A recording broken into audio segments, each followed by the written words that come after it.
দর্শক ভাবুন, বরফের নিচে একটি বিশাল সুপার লেক, যেটি কয়েক মিলিয়ন বছর ধরে মানুষের চোখ থেকে লুকিয়ে আছে।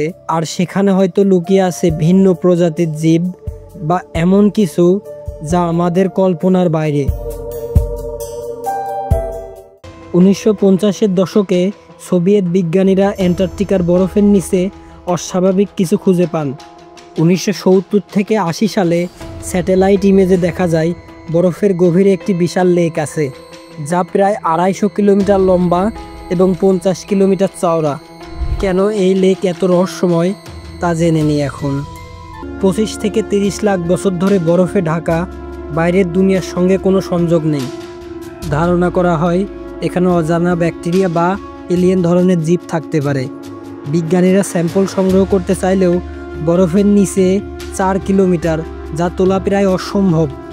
এখানে ড্রিলিং করার জন্য যে প্রযুক্তি ব্যবহার হয়েছে সেটা নিয়ে এখনও বিতর্ক রয়েছে।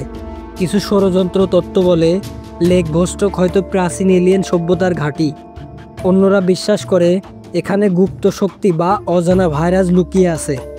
2012 সালে ড্রিলিং করে কিছু স্যাম্পল পাওয়া যায়, যেখানে এমন ব্যাকটেরিয়া পাওয়া গেছে যা পৃথিবীর অন্য কোথাও নেই।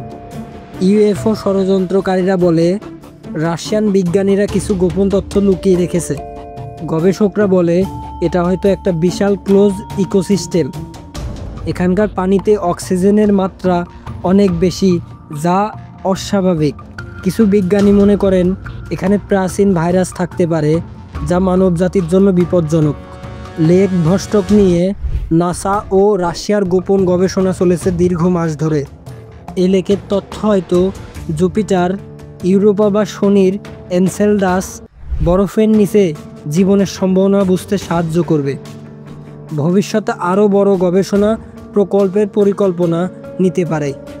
যদি লেক ভোস্টকের গভীরে এমন কিছু থাকে যা মানবজাতির ইতিহাস বদলে দিতে পারে, আমরা কি সেই রহস্যের মুখোমুখি হতে প্রস্তুত?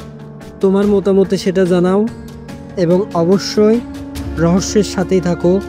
রহস্য জানো, নতুন কিছু নিয়ে আসছি পরের ভিডিওতে।